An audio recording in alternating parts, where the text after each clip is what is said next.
Ich habe eine Frage an dich bzw. an euch. Und zwar habt ihr schon gehört, wir sind mitten in einer Predigtserie zum Thema Gebet. Und ich will dich fragen, hast du schon einmal gebetet und dein Gebet wurde erhört? Yes? Ist hier jemand? Schon mal gebetet? Oh, mega viele Hände gehen hoch, cool. Am liebsten würde ich jetzt jeden Einzelnen, komm, erzähl mir deine Geschichte. Hey, wie hast du erlebt, dass Gott dein Gebet erhört hat? Hey, ich ermutige dich, eben gehen ganz viele Hände hoch, vielleicht war das jemand sogar gerade neben dir. Hey, frag doch die Person später nach dem Gottesdienst, hey, wann hast du erlebt, wie Gott dein Gebet erhört hat? Hey, Zeugnis hat Kraft und es ist unfassbar ermutigend, so Storys zu hören. Jetzt habe ich aber noch eine zweite Frage an dich, und zwar, oder an euch, wer von euch hat schon mal gebetet und dein Gebet wurde nicht erhört? Auch jemand hier? Da gehen auch ganz viele Hände hoch. Hey, ich bin erleichtert, ja, vielleicht auch nicht, aber ich bin nicht die Einzige. Ich warte noch bis heute, vergeblich auf das Pferd, das ich mir als kleines Mädchen in den Garten stellen wollte. Mann, früher, das war wirklich mein Traum. Aber dieser Traum blieb mir verwehrt. Meine Eltern haben das nicht für so eine gute Idee gehalten, einfach ein Pferd in den Garten zu stellen. Ich weiß auch nicht, was das Problem da ist. Hey, aber ich habe in meinem Leben schon gebetet und auch für ernsthaftere Sachen gebetet als nur für ein Pferd. Und meine Gebete wurden nicht erhört. Ja, zum Beispiel, als ich für die Ehe meiner Eltern gebetet habe, als Mädchen und sie sich trotzdem getrennt haben. Hey, oder als von einer guten Freundin der Papa an einem Hirntumor erkrankt ist und wir wirklich mit vielen Leuten gebetet haben und er ist trotzdem schon bei unserem Herrn im Himmel. Und das ist eine Spanne, zwischen der wir uns bewegen. Zwischen, hey, wir beten und Gebete werden erhört und wir beten und sie werden eben auch nicht immer erhört. Und da sind wir mittendrin im heutigen Thema. Hey, die Predigtserie, die hat's echt in sich. Die ist brisant und wir wagen uns an heiße Eisen. Und ich werde heute vielleicht nicht alle Antworten auf deine Fragen geben rund um, wieso erhört Gott Gebete, auch manchmal nicht. Hier schon mal kleiner Spoiler-Alert. Micha wird nächste Woche noch mal mehr darauf eingehen und wird über das Ausharren im Gebet predigen. Hey, wie lange sollen wir eigentlich beten? Ist vielleicht auch irgendwann mal gut? Und wie gehen wir mit auch Frust um, wenn Gebet nicht erhört wird? Und heute geht es um das Thema Fürbitte. Fürbitte. Und es ist cool, im Rahmen dieser Predigtserie, da ermutigen wir euch, eure Fragen zu stellen. Am Ausgang an der Tür seht ihr auch einen QR-Code, wo du deine Fragen platzieren kannst. Und wir sind immer offen für eure Fragen, grundsätzlich, aber hier wirklich ganz bewusst. Und zu der Predigt heute oder passend zu meinem Thema, da ist eine Frage in unserem Postfach eingetrudelt. Und zwar genau die Frage, hey, was bewirkt eigentlich mein Gebet? Bewirkt mein Gebet irgendwas? Lässt sich Gott bewegen, weil irgendwie sein Wille steht doch schon fest? Oder, lohnt es sich da überhaupt mit meinen Wünschen zu kommen? Hey, und das wollen wir uns heute anschauen. Und weil es um Gebet geht, möchte ich noch mit uns beten, bevor wir richtig reinsteigen. Herr, ich danke dir, wir haben es gerade eben gesungen, Gott ist mit uns, Immanuel. Und genauso bist du an diesem Morgen heute hier. Und Jesus, ich bete, dass du in dem, wo du mir vorangegangen bist, meinen Mund öffnest und das sprichst, was du reden willst. Und dass du unsere Ohren öffnest, von jedem Einzelnen heute Morgen zu hören, was du auf dem Herzen hast. Dass du uns neue Augen öffnest für die Kraft des Gebetes und dass du uns Feuer gibst, mit Glauben wirklich einzustehen für die Dinge, die du bewirken willst. Amen. Fürbitte, das steckt eigentlich schon, also so ein Begriff, den braucht man gar nicht mehr so viel, aber es steckt eigentlich schon drin, um was es da geht. Für Bitte, beziehungsweise Bitte für. Also bitten für etwas, im Speziellen für jemand anderes. Also man tritt eigentlich ein im Bitten für das Anliegen von jemand anderen. Und ich habe mich nun mit dem Thema sehr viel auseinandergesetzt und ich differenziere oder ich gehe auf zwei Sachen ein. Einmal auf die Fürbitte, also das Bitten für jemand anderen, aber weil es eben im Wort auch schon drin steckt, geht es heute auch viel um das Bitten an sich.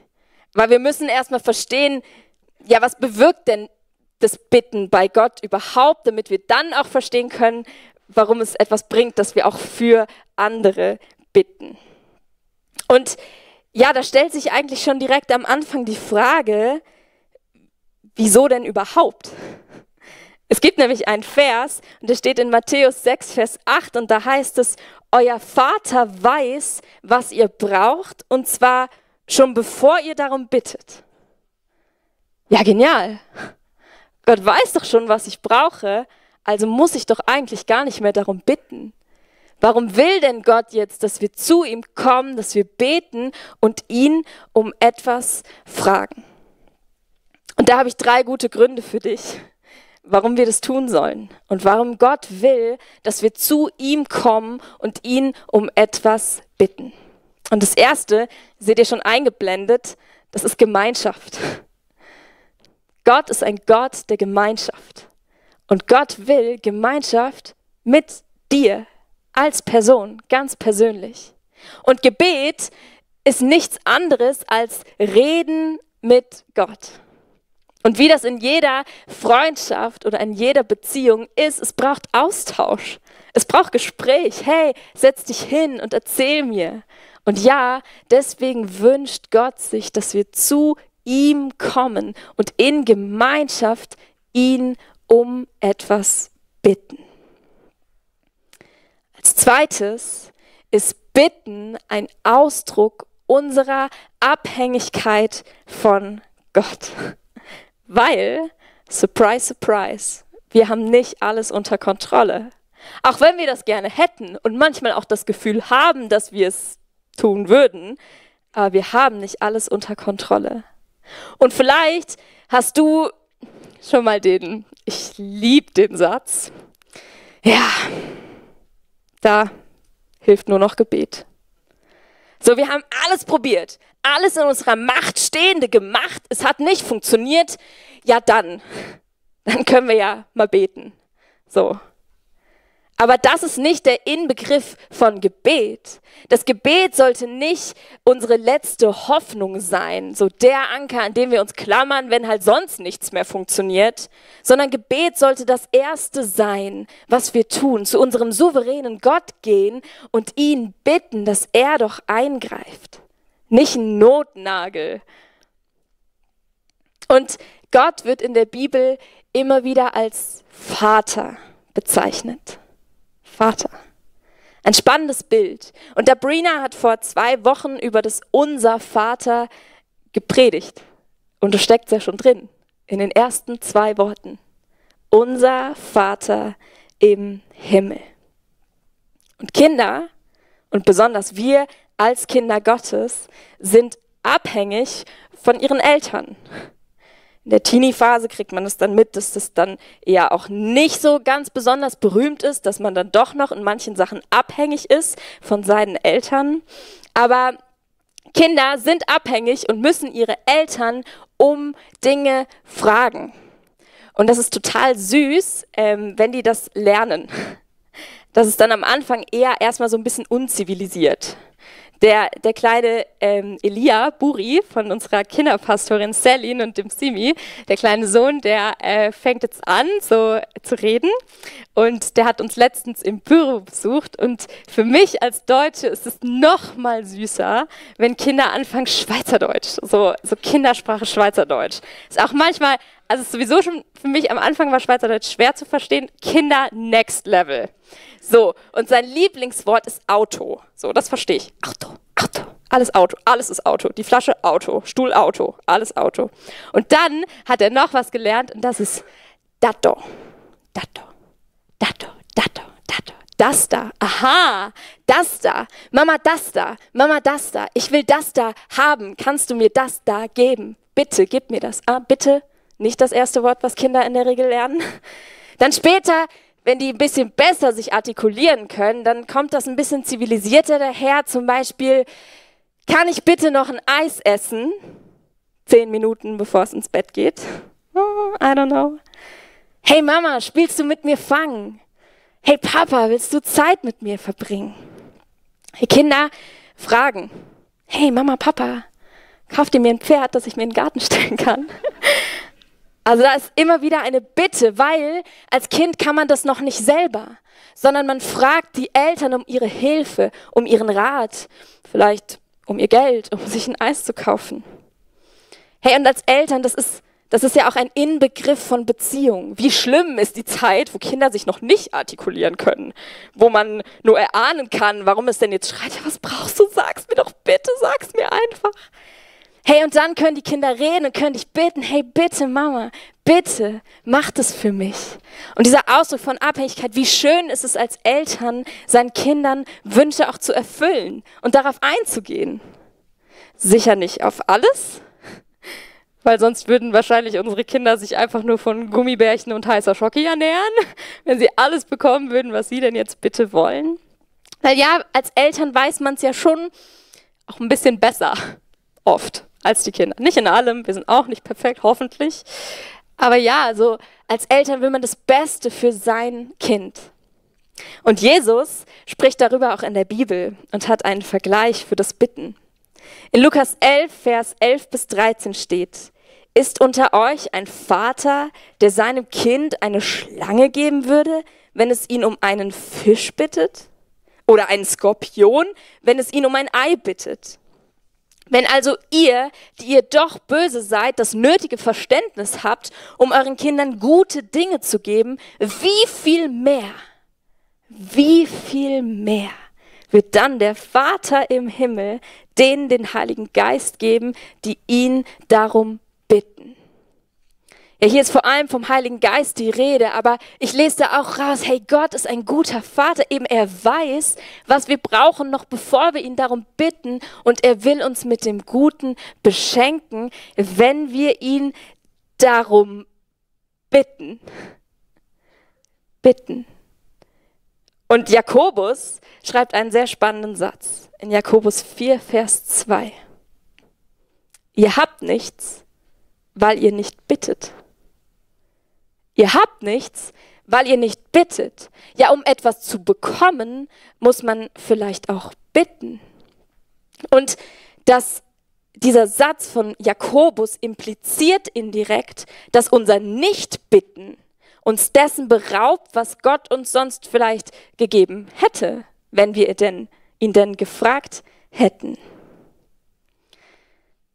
Ja, wann hast du denn das letzte Mal eine Gebetserhörung erlebt?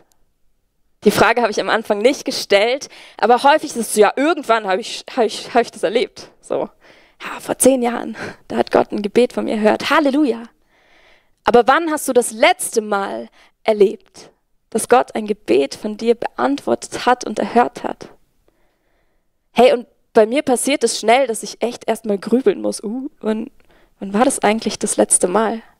Hey, und vielleicht liegt es darin, dass wir gar nicht so häufig zu Gott gehen, um ihn um etwas zu bitten. Vielleicht, weil es eben unsere letzte Hoffnung ist, wenn sonst nichts mehr geht. Gar nicht unbedingt die erste Anlaufstelle ist. Ihr habt nichts, weil ihr nicht bittet. Also sollte er unsere erste Anlaufstelle sein. Also, fassen wir nochmal zusammen. Warum sollten wir bitten? Als erstes, weil es ein Ausdruck der Gemeinschaft ist mit Gott. Und als zweites, weil es unsere Abhängigkeit von Gott, dem Vater, zum Ausdruck bringt. Und dann habe ich noch einen dritten Punkt für euch. Und den schauen wir uns dann noch ein bisschen genauer an. Und zwar, weil Gott uns erlaubt, Einfluss zu nehmen. Hey, und das ist ein riesengroßes Geheimnis. Ich finde es verrückt. Gott, der Souveräne, der Schöpfer des Himmels und der Erde, lässt uns Einfluss nehmen. Wir dürfen mitgestalten. Ja, und auf sonderbare Weise dürfen wir Anteil haben an Gottes Wirken. Und wir schauen uns jetzt 2 Beispiele aus dem Alten Testament an, wo wir das lesen dürfen, wie Gebet einflussreich ist und tatsächlich was verändert.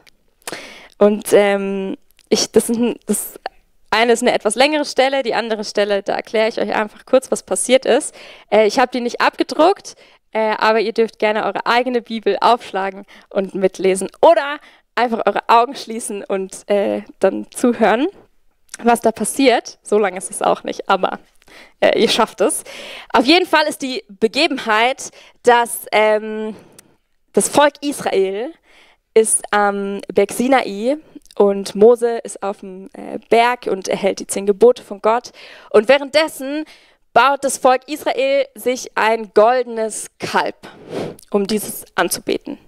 Ich stelle mir das, also die kriegen quasi hautnah mit, wie Gott Mose auf dem Berg begegnet. Das ist eine wilde Story und es ist Erdbeben und krasse, einfach die Macht Gottes ist spürbar und sichtbar. Und die bauen sich halt so eine Statue, um die stattdessen anzubeten. Und das ist, also findet Gott nicht so cool, feiert es nicht. Götzendienst ist was, das findet Gott nicht gut, weil er ist der lebendige Gott. Und er ist der Gott des Volkes Israel. Und er will, dass sein Volk nur ihm nachfolgt und ihn anbetet. Und dementsprechend ist auch seine Reaktion darauf eher extrem und nicht so sehr begeistert. Ich lese aus 2. Mose 32, Vers 9 bis 14. Und der Herr sprach zu Mose: Ich habe dieses Volk beobachtet und siehe, es ist ein halsstarriges Volk. So lass mich nun, damit mein Zorn gegen sie entbrennt und ich sie verzehre. Dich aber will ich zu einem großen Volk machen. Gott will dieses Volk verzehren. Nichts anderes als umbringen. Mose aber besänftigte das Angesicht des Herrn seines Gottes und sprach: Aber Herr, warum will dein Zorn gegen dein Volk entbrennen, dass du mit so großer Kraft und starker Hand aus dem Land Ägypten geführt hast? Warum sollen die Ägypter sagen, zum Unheil hat er sie herausgeführt, um sie im Gebirge umzubringen und von der Erde zu vertilgen? Wende dich ab von der Glut deines Zorns und lass dich des Unheils gereuen, das du über dein Volk bringen willst. Gedenke an deine Knechte Abraham, Isaak und Israel, denen du bei dir selbst geschworen und zu denen du gesagt hast: Ich will euren Samen mehren, wie die Sterne am Himmel, und dieses ganze Land, das ich versprochen habe, eurem Samen zu geben, sollen sie ewiglich besitzen. Da reute den Herrn das Unheil, das er seinem Volk anzutun gedroht hatte. Auf Moses Fürsprache hin hat Gott seine Meinung geändert. Und ja, das ist eine wilde theologische Sache, dass Gott hier seine Meinung ändert. Und da kannst du gerne weiter in die Tiefe gehen. Aber Fakt ist, hey, Gott geht auf das ein, was Mose hier sagt. Und jetzt stell dir vor, Mose hätte nicht Fürsprache gehalten für sein Volk. Hätte vielleicht verschlafen, hätte gesagt, das bringt sowieso nichts. Nein, Mose ist mutig. Und Mose kommt vor Gott und er hält Fürsprache für das, was sein Anliegen ist. Und zwar: Nein, Gott, tu es nicht, lass ab von deinem Zorn. Erhalte dein Volk. Und Gott geht in seiner Gnade darauf ein. Eine zweite berühmte Geschichte, da passiert was Ähnliches. Und zwar ist es auch wieder mit einem berühmten Mann aus dem Alten Testament, und zwar mit Abraham. Wir lesen die Story in 1. Mose 18. Hey, und hier ist auch wieder die Begebenheit, sind zwei Städte, Sodom und Gomorra, die sind relativ bekannt vom Namen her, aus einem Grund. Hey, und die haben auch wieder sich schwer versündigt. Und da, wo Sünde ist, da entbrennt Gottes Zorn, das hält er nicht aus. Und er sieht diese Städte und sieht, was dort passiert und er will sie hinwegraffen, verzehren. Hey, und Abraham weiß genau, in einer dieser Städte wohnt sein Neffe Lot. Und jetzt geht er zu Gott und fängt an, mit ihm zu verhandeln. Weil er will, dass die Stadt nicht hinweggerafft wird, um Lot und seiner Familie willen. Ja, und dann geht Abraham zu Gott und sagt, hey, Herr, wenn in dieser Stadt 50 Gerechte sind, 50 Leute, die gut sind, die eben nicht sich dieser Sünde hingeben, kannst du nicht die Stadt verschonen um ihrer Willen? Und Gott geht darauf ein. Gott geht darauf ein und sagt, alles klar, Abraham, weißt du was? Wenn da 50 Gerechte sind, hey, dann werde ich es nicht tun. Und dann wird Abraham, glaube ich, ein bisschen nervös und denkt sich so, okay, Mist, 50 war vielleicht ein bisschen zu hoch. So, ich weiß nicht, ob da 50 sind. Okay, noch nächster Versuch. Okay, Herr. 45. Wenn 45 da sind. Alles klar. Gott sagt, wenn 45 Gerechte da sind, dann werde ich sie verschonen. Und Abraham kriegt immer noch zitternde Knie. Okay. Und es geht wirklich weiter, dieses Gespräch. Er sagt 40. Alles klar, 40. 30. Okay, selbst bei 30. 20. Okay, auch bei 20. Okay, Gott, 10. Komm, 10. Und Gott sagt, alles klar. Wenn 10 Gerechte in dieser Stadt sind, dann werde ich sie verschonen. Und ich weiß nicht, warum Abraham nicht noch weitermacht. Jedenfalls, vielleicht denkt er sich auch, ich reiz das lieber nicht aus, sonst, keine Ahnung, bin ich einen Schritt zu weit gegangen und dann fällt doch Feuer vom Himmel. Auf jeden Fall steht dann in 1. Mose 18,33, und der Herr ging weg, als er mit Abraham zu Ende geredet hatte, und Abraham kehrte wieder zurück. Das Ende der Geschichte Sodom und Gomorra ist trotzdem bekannt aus einem Grund. Abraham hätte mal noch ein bisschen weitermachen sollen, weil es haben sich nicht mal 5 Gerechte dort gefunden, sondern einfach nur die Familie von Lot. Und letztlich die Stadt wird zerstört, aber Gott in seiner Gnade rettet Lot und seine Familie.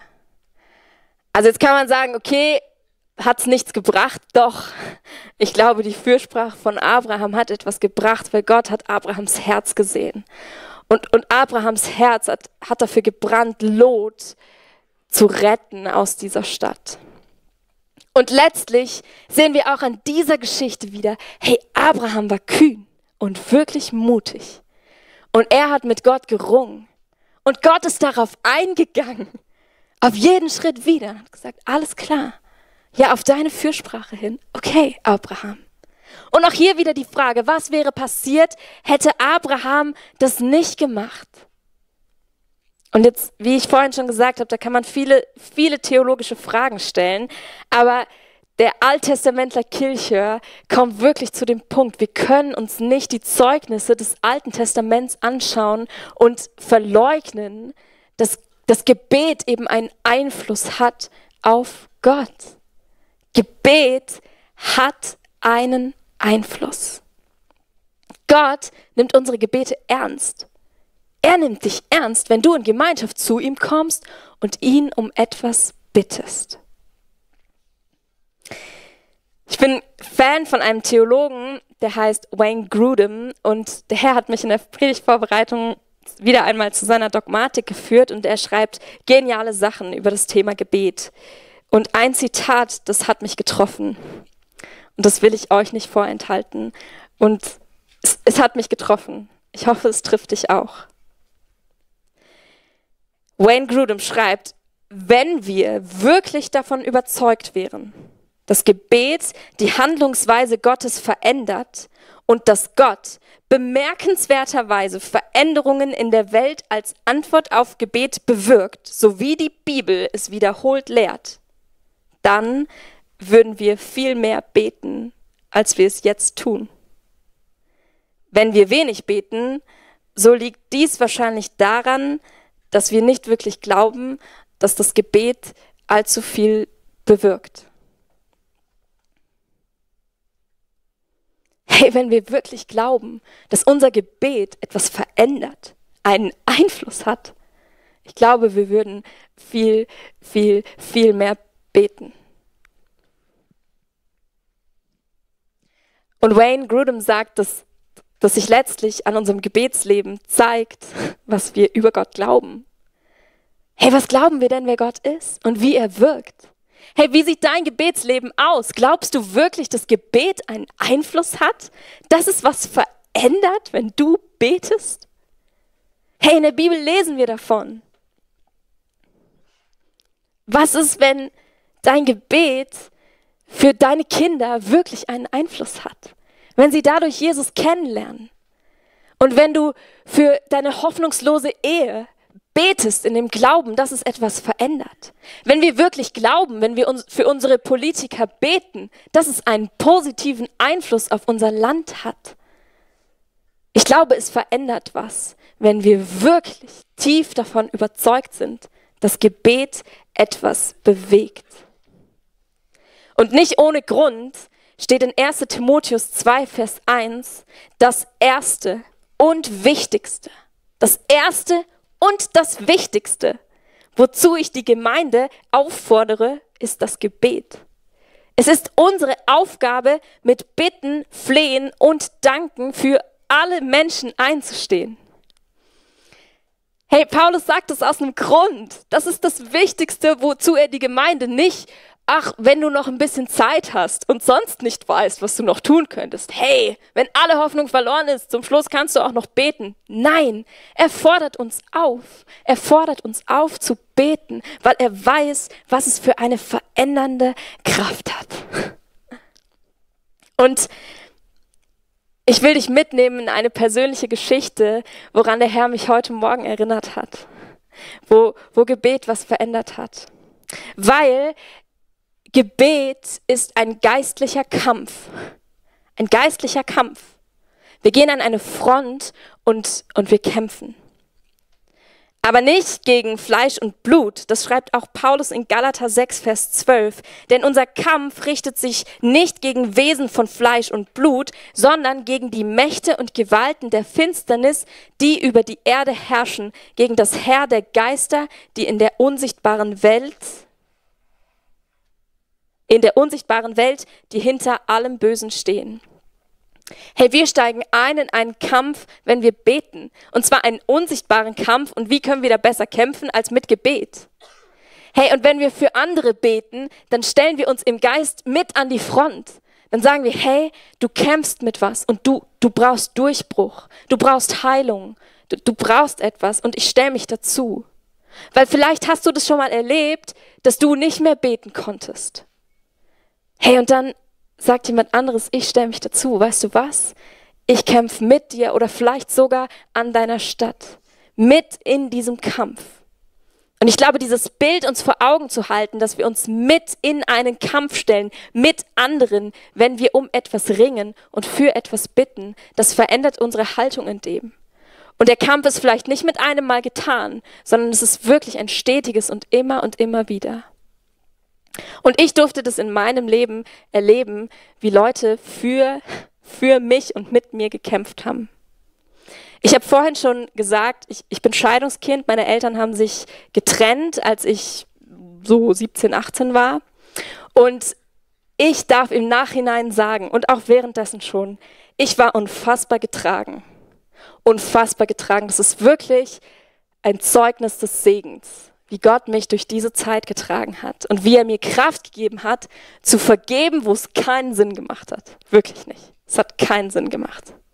Und wie ich durch die Zeit wirklich gehen konnte und sagen kann, hey, Gott hat mich getragen. Und das hat einen Grund. Und den Grund hat Gott mir gezeigt in seiner Gnade. Wir hatten eine Mitarbeiterschulung wo ich dabei war. Und dann hatten wir so ein Seminar zum Thema hörendes Gebet.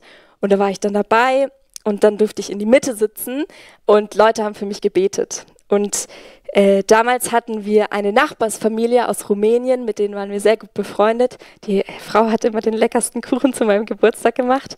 Und das ist auch eine gläubige Familie gewesen, die in unsere Gemeinde gegangen ist.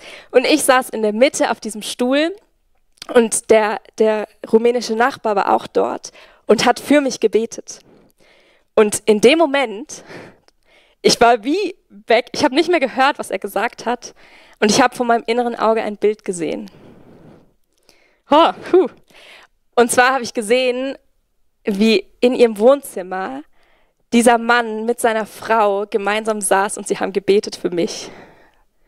Weil die wussten, was meine Lebenssituation ist. Und das war für mich, Gott hat mir einen Einblick gegeben in das, was schon passiert ist und was immer wieder passiert. Dass diese beiden immer wieder im Wohnzimmer sitzen und für mich beten in dieser Zeit. Und das war, ich hab angefangen wirklich zu weinen. Ich war so krass, danke Gott, dass du mir das gezeigt hast.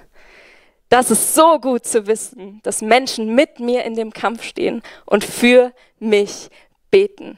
Und ich bin der felsenfesten Überzeugung, das hat mich getragen in dieser Zeit. Also hab den Glauben, wenn du betest, dann bewirkt das was, auch wenn du es vielleicht nicht siehst. Eine zweite Story, die ich erleben durfte, das war genauso crazy. Ich seh nicht so viel im Geist oder habe noch nicht so viele Eindrücke, aber ich war in Afrika und ich habe da immer wieder gehört, wie Menschen so Eindrücke haben für andere Leute und es denen weitergeben. Ich habe gesagt, boah Gott, das ist so cool, ich will das auch. So, ich will auch Eindrücke haben für andere Menschen. Und dann waren wir auf einer Base und da war gerade eine Familie, die waren schwanger. Das waren auch Leiter und Missionare in Afrika. Auf der OM-Base in Pretoria, actually, ja. Ich habe das gesehen, so cool. Und wir waren dort und dann, genau, bin ich morgens es war nicht meine stille Zeit, ich bin irgendwie verwacht und in meinem Kopf war einfach, hey, Melli, die zwei sind gerade im Krankenhaus und bekommen ihr Baby und ich will, dass du für sie betest. Und ich so, alright, keine Ahnung, ob das stimmt oder so, aber ich mache das jetzt einfach. Hey, und ich habe gebetet, in meiner Gebetszeit habe ich für die beiden eingestanden, für die Geburt gebetet, dass alles gut geht und sie ein gesundes Kind auf die Welt bringen dürfen. Hey, und so ungefähr, ich weiß gar nicht, wie viel später, ein paar Minuten später oder vielleicht auch eine halbe Stunde, kam meine Leiterin rein und war so, hey, Keith und Christy haben ihr Baby bekommen. Und ich so, what? Oh my goodness, wie cool. So, Gott hat mir im Geist einen Eindruck gegeben, hat mir gesagt, hey Melli, bet für die beiden. Und auch wenn ich jetzt nicht weiß, was das genau für einen Einfluss hatte, glaube ich, unser Gebet hat Einfluss. Und wir sollten mehr darauf hören, Herr, wo ist Not und wo können wir beten? Hey, auch ein Bittgebet ist ein Dialog mit Gott, mit ihm ins Gespräch gehen. Hey, wofür kann ich einstehen? Wo kann ich Anteil haben? Wo kann ich einen Unterschied machen im Gebet?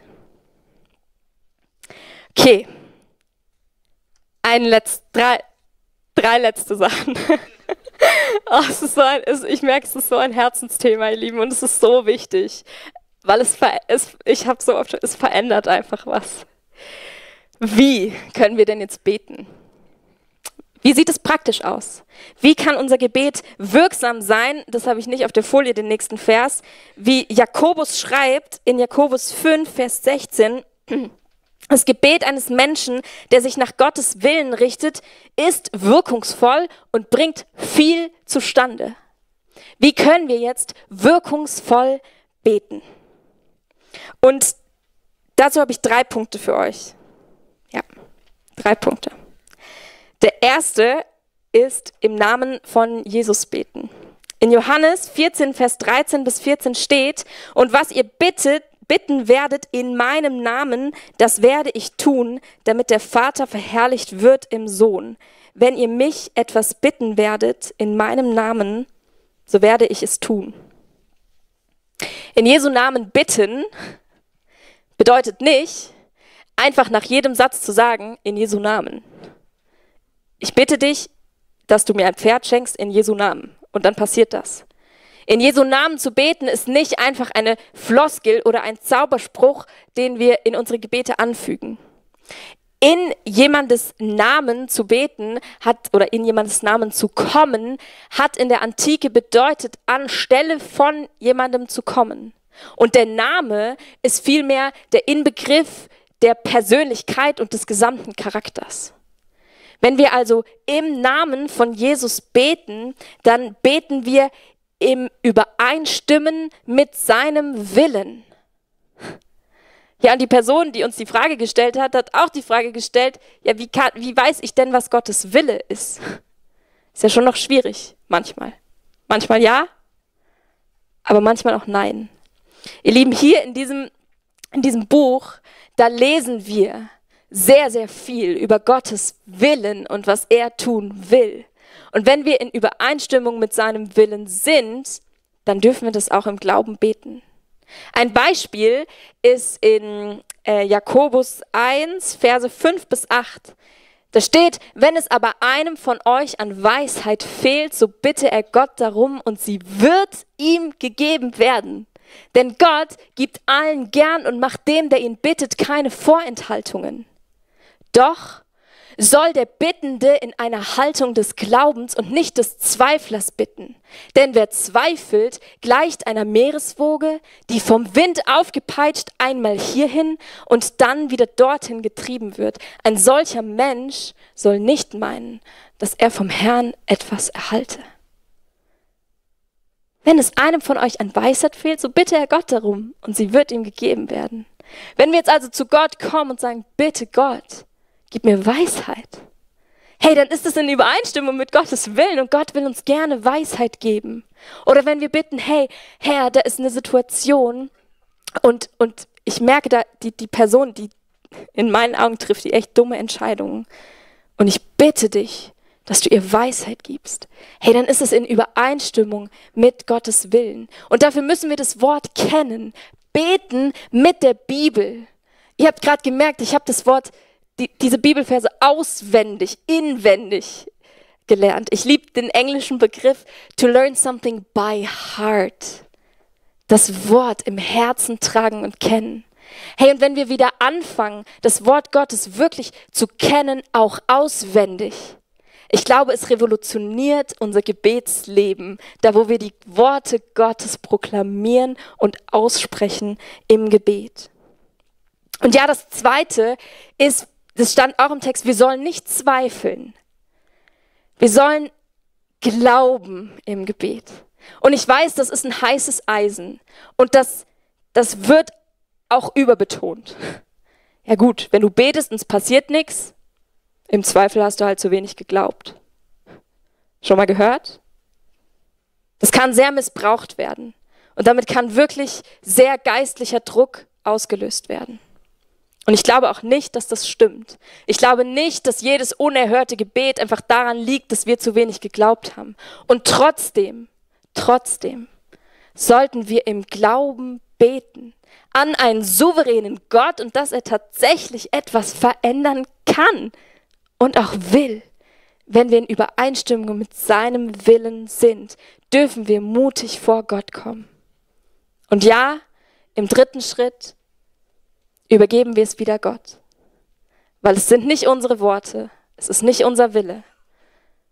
Und ja, vielleicht bitten wir auch mal etwas und es ist nicht entsprechend Gottes Plan. Sollten wir deswegen nicht bitten? Nein. Selbst Jesus, sein Gebet wurde nicht erhört. Und er wusste es schon vorher. Und trotzdem ist er zum Vater gekommen und hat gesagt, Herr, wenn es irgendwie möglich ist, dann lass diesen bitteren Kelch an mir vorübergehen. Was für eine ehrliche Beziehung mit dem Vater. Jesus kommt und er bittet. Und dann sagt er, aber nicht mein Wille, sondern dein Wille soll geschehen. Und in dieser Haltung, in dieser demütigen Haltung des Glaubens und des Vertrauens, dass Gott wirklich etwas verändern will, dürfen wir zu Gott kommen und sollen wir bitten. Und die Band darf sich langsam parat machen. Und hey, ich will dich ermutigen zu 2 Dingen. Und das Erste ist, dass du für dich reflektieren darfst. Betest du für andere? Bittest du? Stehst du ein im Kampf? Was hindert dich? Was ist der Grund? Ist es vielleicht Faulheit und Bequemlichkeit? Vielleicht, weil du mehr dich um deine eigenen Sachen drehst, als für jemand anderes zu bitten? Egoismus? Ist es vielleicht Enttäuschung und Trotz? Ja, Gott, meine Gebete bewirken nichts. Gott hat von mir, ich konnte mich vorhin nicht melden, Gott hat von mir noch nie ein Gebet erhört. Das bringt nichts. Hey, vielleicht ist heute dran, Buße zu tun, in dem umzukehren und zu sagen, Gott, es tut mir leid. Weil ich vertraue dir nicht. Ich glaube eigentlich nicht, dass du was vollbringen kannst. Hey, vielleicht neu dich umzudrehen und zu sagen, Gott, es tut mir leid. Ich will glauben. Ich will glauben, dass du was vollbringst. Das ist meine erste Aufgabe an dich. Prüf dich, prüf dein Herz. Hey, und das Gebetsteam ist auch heute wieder für euch voll zur Stelle. Ihr dürft auf sie zugehen und vielleicht auch mit ihnen gemeinsam bitten, wieder neu um Glauben, Buße tun, umkehren, Gott sagen, es tut mir leid. Es tut mir leid. Und das Zweite, hey, frag dich, wo kann ich in den Kampf einsteigen? Wo sollte ich Fürbitte halten? Für jemand anderen vielleicht auch. Und ja, auch wenn Paulus sagt, betet für alle Menschen, fang vielleicht mal mit einem an. Fang mal mit einer Situation an. Und nächste Woche hört ihr dann von Micha, wie ihr beharrlich beten könnt und ausharren könnt im Gebet. Aber fang an zu beten. Weil da, wo wir beten, da können wir mitgestalten und mitwirken. Amen.